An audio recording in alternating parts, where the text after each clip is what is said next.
Welcome back, beautiful and amazing human beings. This is Ogrodowski of WeAreChange.org here in Acapulco, Mexico, and today we are joined by the one and only philosopher, researcher, Max Igan, and we're going to be getting into a lot of very interesting topics in this video regarding 5G, regarding people's emotional states, and pretty much, as you told me yesterday, how life is just pretty much a big old emotional mirror. And so a bit of hippie, bit of technological, technocratic talk, but I think the most important aspect that I think we could get into, and you're very eloquent when you describe this, you've been talking about this for a number of years now, you're very kind of clairvoyant, you've been right on the money so many times, but the bigger issue that I want to talk to you about is, of course, 5G. 5G, of course, is being subsidized by many governments out there. It's a new kind of faster technological advancement of internet out there. There's 20,000 satellites going up into space to provide it, but with all that convenience, there, of course, is always a double catch. There's always a catch-22 because government doesn't give you something for free for a reason. It's never really free anyway, but the reason the government's subsidizing this and the bigger issues, Max, I think you've been warning about for a very long time. Tell us, what do people need to know about 5G? 5G is military-grade technology. That's the problem, folks. It's anything that you can think of, any electromagnetic weapons system, any active denial system. All you've got to do is go and look at the DARPA website, look at their own patents, and you'll find all the stuff they can do with this. Any military application you can think of, it piggybacks off 5G. That's the signal that they use to do it. You know, so they're presenting this to the world as being, you know, faster bandwidth and all that, which sure, it will give us faster bandwidth, but underlying it is the ability to put military-grade technology in place and target anybody they want. You can target people individually, set up people for active denial. Active denial is things like microwave cannons, laser cannons, or this, or not laser cannons, but microwave cannons. They've got stuff like, you know, they can change your emotional state, they can put voices in your head, put visions in your head. Everything they did in the first Gulf War when they put the voice of God in the minds of the Iraqi soldiers, so they all gave up their arms. They admitted that they did this. All of this is 5G capable. So that's the problem, you know. And also with it, with the Internet of Things and the mass surveillance and the social crediting and everything that goes with it, it gives them the ability to track you in real time and to penalize you in real time and to target you for active denial in real time. You know, so there's Luke Grodowski, he said something wrong, he's down on his social credit points, we'll just disable him until the police arrive to pick him up and put him in the smart prison. This is what they can do with it, so it's very, very dangerous. Apart from the health aspects as well, I mean, just the fact that it is this heavy millimeter wave radiation, it's a whole new ball game than the third and fourth generation of internet that we've had. You know, when you think of, you know, the G behind all this, 1G, 2G, 3G, 4G, this is fourth and fifth generation, but with this, it isn't an evolution of the same technology, it's a shift over into a new military-grade technology. They've just done all the testing on with all these wars for the last 10 years, so they know it works. And as I said, all you got to do is go to the DARPA website, read their own patents. All of that stuff is run by 5G. And of course, there's going to be some critics being like, no, this would never happen. We got a whole bunch of peacocks here too. I'm going to put the camera on them there. But there's going to be a whole bunch of people saying, no, this is not going to happen. This is so convenient. This is going to make life so much easier. But people need to understand, people's iPhones are keeping a social credit score on you, rating your phone calls and your text messages and your interactions without you even knowing or having access to it. Look what's happening in China right now. A total dystopian system that's going throughout that entire country's population, controlling people's ability to have high-speed internet, have a job, put their kids into a good school, be able to travel even, based on a social credit score if they're critical of the government. And of course, journalists are already being hit with this. Now this is, you brought up an interesting point with the conversation from God that the Iraqi people, the Iraqi war soldiers heard. Can you tell us more about that? And as well as the documents that you talked about yesterday on our live stream that was also surrounding and discovered around 5G. Yeah, well, this is called the voice of God, is what they put in the Iraqi soldiers. You can find their own reports that this is what we did, you know. And you can do stuff. There was tests they did in Japan a couple of years ago. They could put holograms in front of the shops in Japan, and there were certain shops that would put a voice in your head telling you to go in and shop. And the people walking past complained about it because they thought this is an invasion of privacy. This is way out in the mainstream. That's what they did in the Iraqi soldiers, just told them, look, Allah tells you must lay down your weapons and go and surrender to the friendly allies, you know, and they've all got firebombs. So they can do this stuff. But not only that, when you look at You know, what we are, we're electrical beings, and all the way this stuff affects us. You know, how hard would it be to get a targeted population who may be a population of dissidents or perhaps an anarchist community or whatever, and just target them and perhaps induce Alzheimer's in that entire community so that they all have dementia and they don't know what they're doing. What a great way to take over a country. So this is what's possible with all this.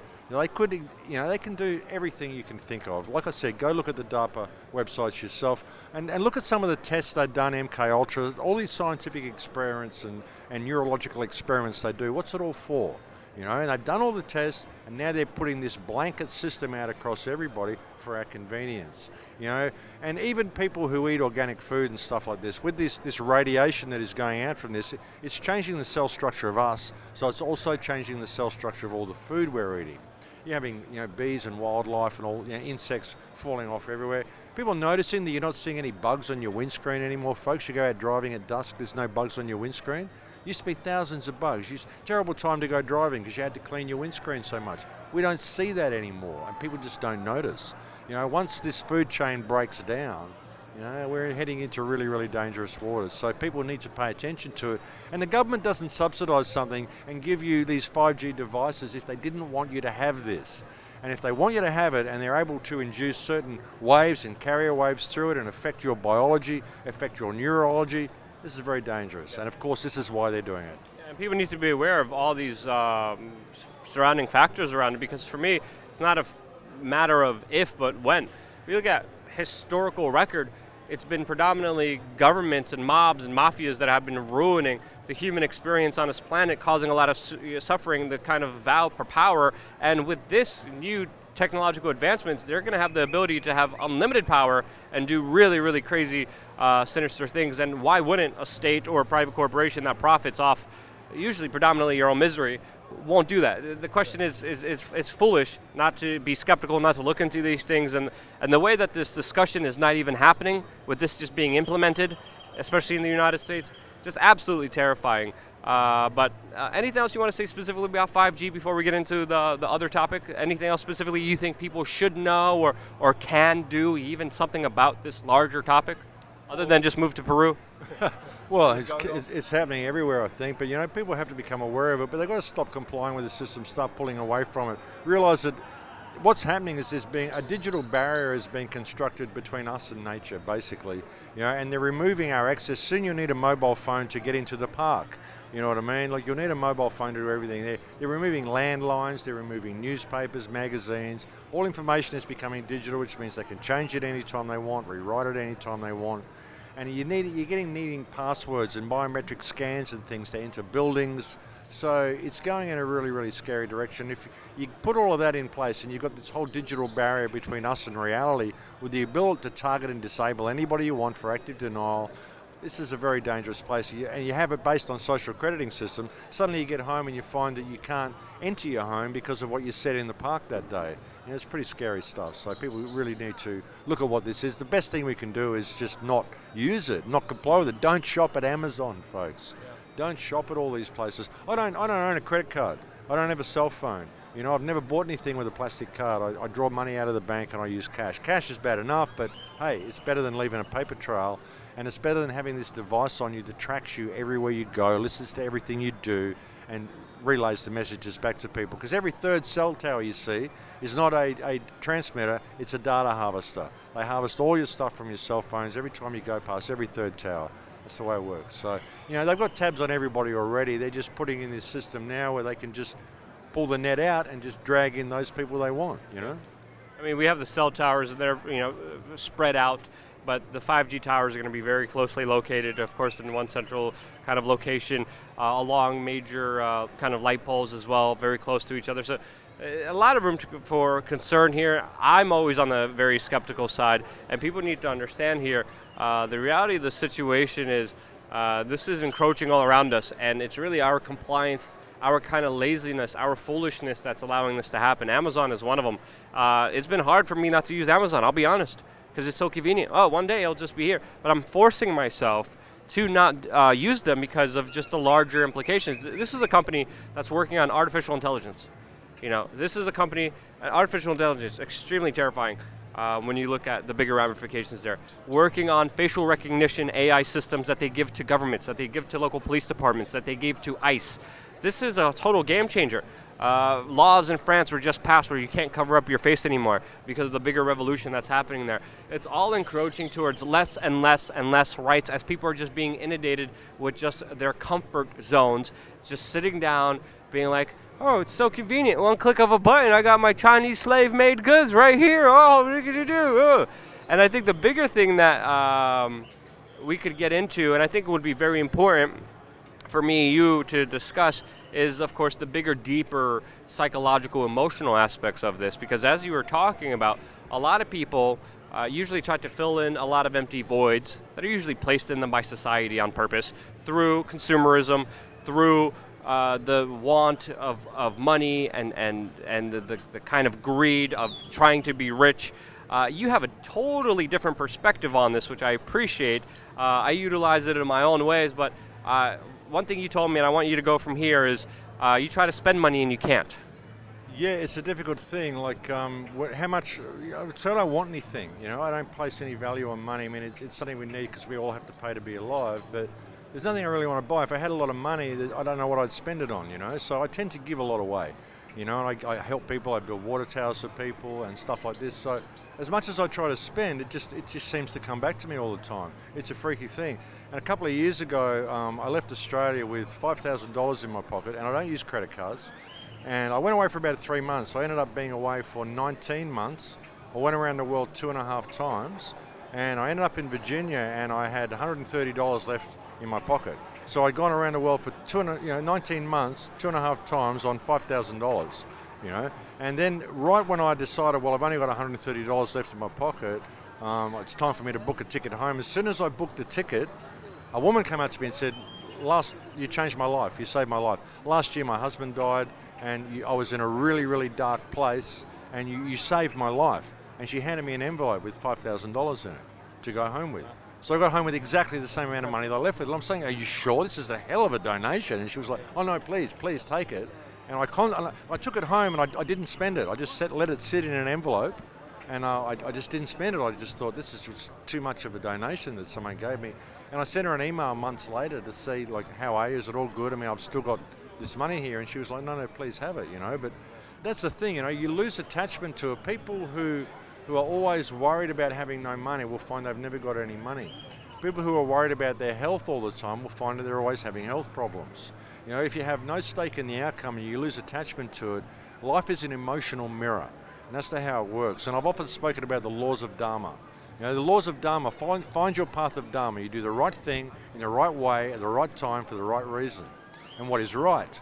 Well, if you follow the one law of creation, which is unconditional love and service to creation, which doesn't mean you serve yourself at the expense of others, but you don't serve others at the expense of yourself. You put yourself on an even keel. That's why I finish every radio show with In Lakesh. I'm another yourself, you know, and I just give all that I can. Everything on my website is for free. All my films I've made for free. The book I wrote I gave away for free. And since I started giving everything for free, and anytime I've got anything spare, I give it to someone for free who needs it, I just live in a state of where everything I need is always there for me. It just works. I mean, I don't have a lot of money at all, but if I need it, it just comes. The way that beautiful woman came and just gave me everything that I'd just spent on the last 19 months that I'd spent going around the world trying to wake the world up, then I just got that given straight back to me. Now you can go home, rest in peace, and then you've got the funding to go out and do it again next time you want it. And that's how it works, you know, it's an emotional mirror. So people need to lose stake in the outcome. You know, if you follow the rules of Dharma, and are in a state of unconditional love, if you throw yourself to the wind, you can ride it. And I'm living proof that it works. And the more you resist it, the more difficult it gets. And I can tell you in my own personal life, every time I try to control a specific aspect or start worrying and stressing out, like, oh crap, I'm broke, oh, I have no money, oh crap, I'm having this problem, this medical issue, it only gets worse from here. And I had so many times in my life where I'm just like, it'll work out, it'll be fine. And just the same thing, alternative media, especially early on, I didn't have much money. A random person came to me right as I had zero, and I was like, you know what, it'll be fine, it'll be okay. Person comes up to me, he's like, here's $100, you know, allows me to eat for the next day, which was, you know, incredible. And I had so many moments like that, not only with money, but like random places like being at the G20, not having a place to stay, and then being like, no, it's going to be okay, it's going to be fine. And literally a hotel manager coming up to me in the hotel that I'm just having a drink in because I don't know what else to do, telling me, hey, you want anything, you need anything, here's a hotel. The magic kind of synchronicity and magic, people call it magic, people call it all different things, but really life gets so much easier once you release. And you just like let go and you're like, it'll be fine, it'll work out. The less stress you put on yourself, the easier it is. If you want to say anything, cut me off anytime because I could talk about this for a while. It's all good. Like, people need to have no stake in the outcome of what they're doing. You know, if you throw yourself to the wind, you can ride it. You really can. You know, and people, you know, if you're having a hard time, like you say, if you're stressing out about something, the universe is just going to go, oh, really? Have a little bit more. Oh, you just have a little bit more. You getting it yet? You know, so you got to lose attachment to all that. You know, it's a beautiful world full of beautiful people. And everybody really wants to help each other, you know, they really do. And if you don't have a stake in the outcome, if you can give to people unconditionally, then you'll find the universe gives back to you. You know, it's when we give and we expect something in return, it doesn't work. You know, if I give something to you, I'm not giving you a debt you never asked for. I'm actually giving you a gift. There's nothing attached to that, you know. And people need to be able to do that and realize that time is not money. You know, and if you can just open up your heart to yourself and see the beauty and trueness of yourself, then you want to give to others. It's a beautiful thing, you know, and that's how I live my life. That's why I give everything. There's nothing to buy on my website. It's all free. I give it all away, and the universe just guides me, and it works. You know, if we could adopt that attitude, I believe we could change the world so quickly, Luke. We really could, you know. But we're led away from that. We're just led away from nature, led away from what we are, and the fact that we've got to pay to be alive. There's always that stress dripping in the back of everyone's mind, so no matter how much they try to let go, I mean, I can tell them all this and they just say, well, it's okay for you, but I can't do it, I've got kids, I've got this.